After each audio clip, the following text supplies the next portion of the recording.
Uh, okay, this is 4 seconds. I'll just a couple of things. Back in the 50s at Northumberland, in the next street down, there was an Indian cult called Sai Baba, and they had contacts overseas, and because the British had taken over India and they were now independent, everyone of a certain type of ilk believed that you could learn a lot of stuff about living from Indians and their religions and ways of life, particularly if you're poor. Poor people, would tend to gravitate towards Indian religions and Indian ways of life. But Sai Baba was next street down, and some pretty weird things happened, like kids would go missing, things would go missing, strange things would happen. And then once we moved, they moved, like, for example, strange things. The Prime Minister of Hungary got killed, shot in the back, because he preached democracy in Hungary.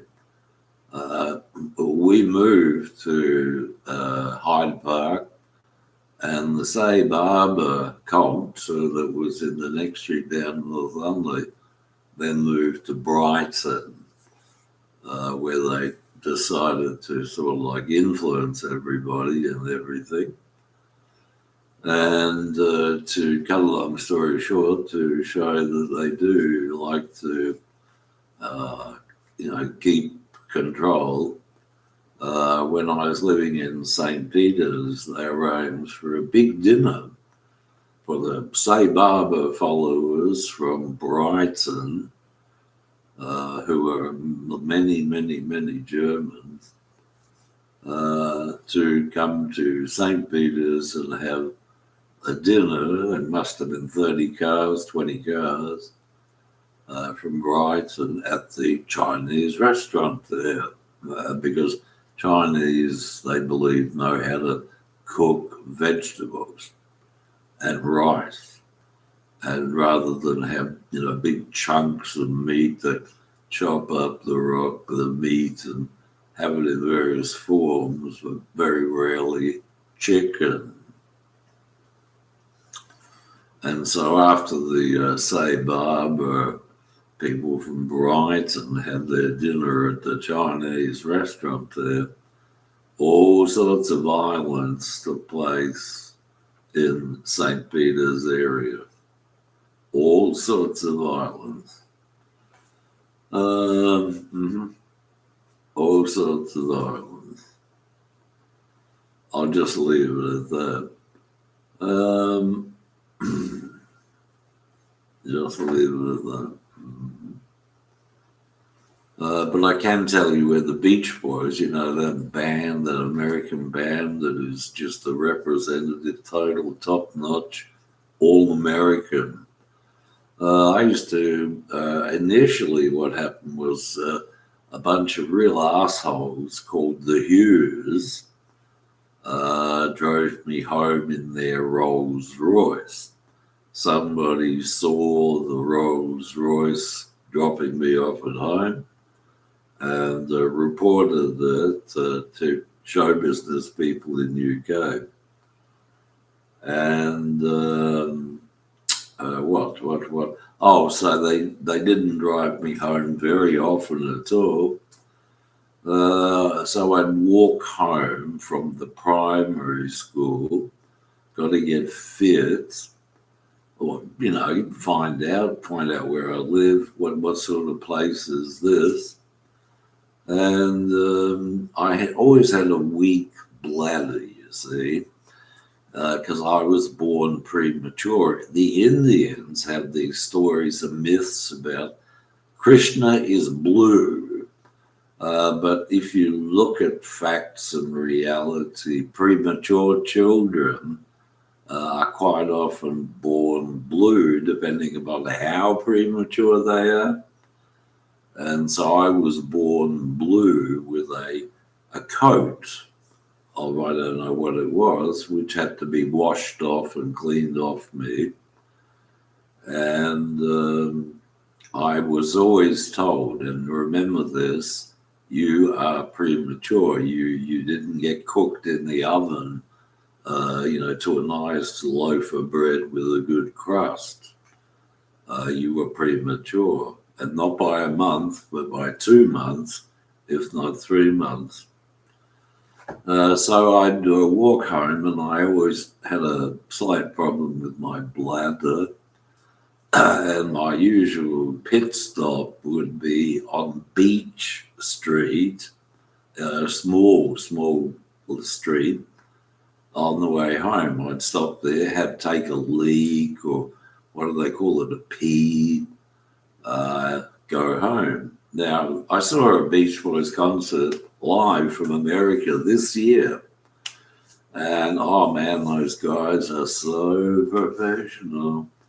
Only they mentioned a couple of things, so that the general public would know where they're coming from. And one was this rock show promoter, Italian guy, not Carlucci, Innocenti, who did the first rock concert here in Adelaide. They mentioned his name. They mentioned Satan's name, Peter Johnstone.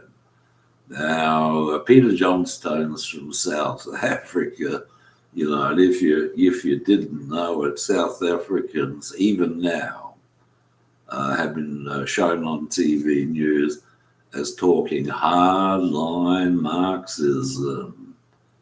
Hardline Marxism. The only thing I know about South Africa is they had a marijuana cartel there, shipping what they call Durban poison, I guess, to Europe or Australia.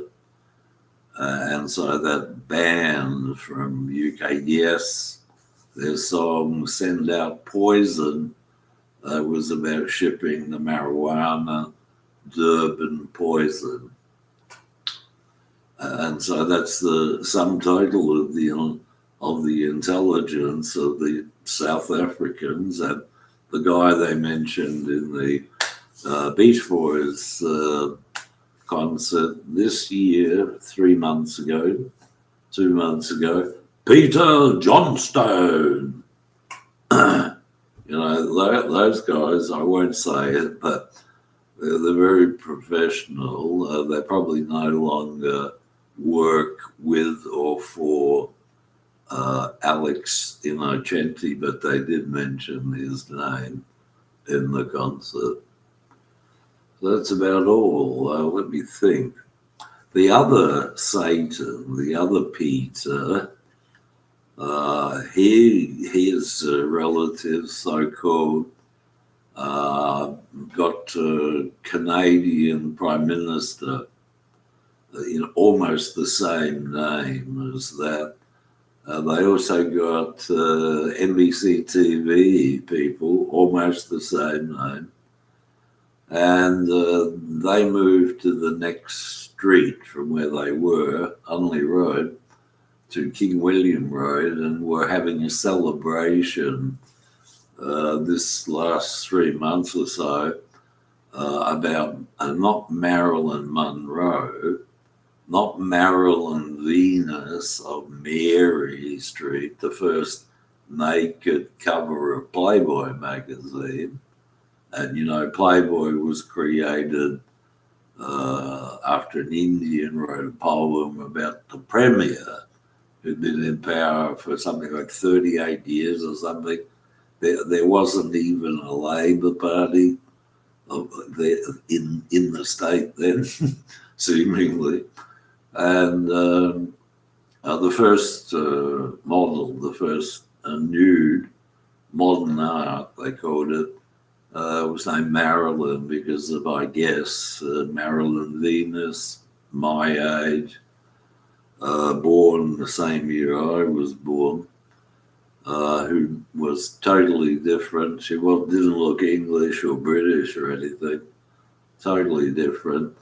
And what else?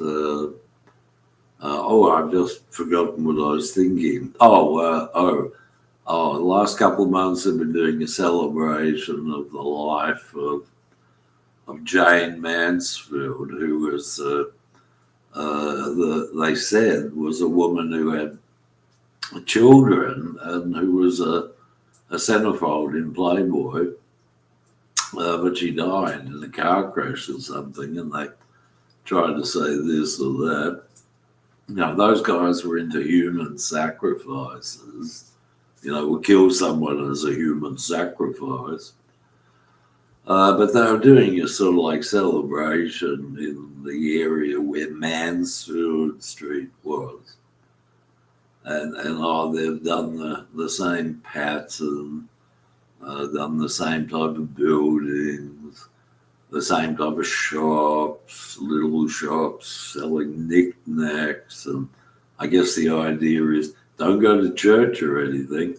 Go for a walk down the street and buy a $10 knickknack, or go to the shop next door and buy a $20 knickknack, something that has no use, functionality, or anything like that. Just buy it because it looks pretty and it is something that you can put on a shelf or a table or something. Timothy Leary, it's interesting.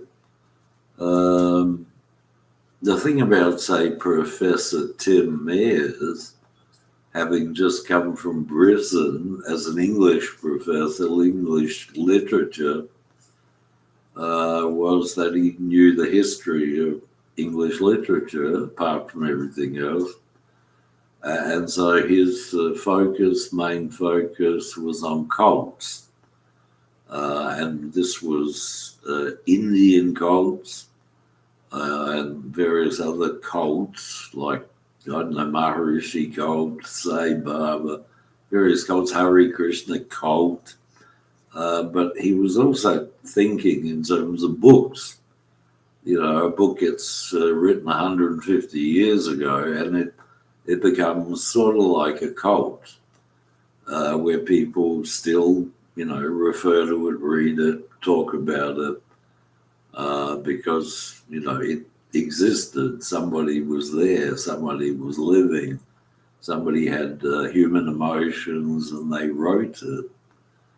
But the big number was, this is for them, the big number was Ted Hughes, the poet who had some affair with Sylvia Plath. And so Sylvia Plath, the famous poet, eventually, they said, killed herself, stuck her head in an oven and killed herself. Oh my God.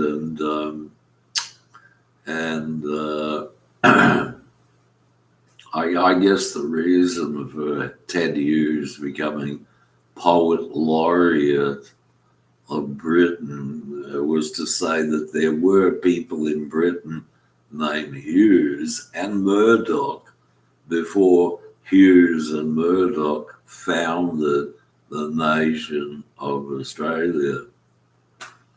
All right, well, that's about all I can be bothered saying.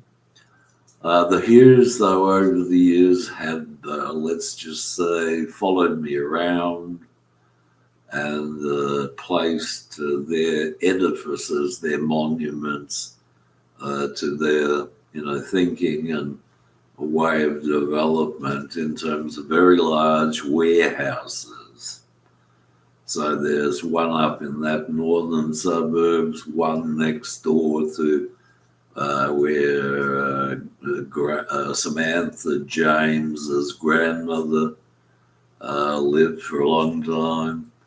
One of their edifices is there. There's another one that I can't remember the area, but they've obviously taken note of us and decided to display wealth.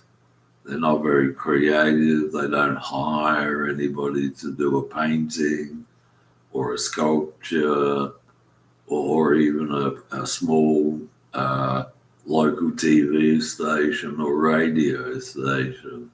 It's all ostentatious. It's all, rubbish. Okay. But they did have two sons. I forget the names of their sons who were twins. One was named Ted Hughes. I also had twin cousins, but they liked to fight. The male cousin liked to fight, like a Bob Marley song. We liked to fight. And anyway, I won't worry about that either. But the Maharishi people used their name as one of their quote unquote non-existent world movements. It's amazing what you can do with misdirection and the manipulation of the media. It's amazing what you can do. You can create a collective of consciousness which has no substance or bearing on, life. Okay, misdirection. End of stream. Say bye-bye.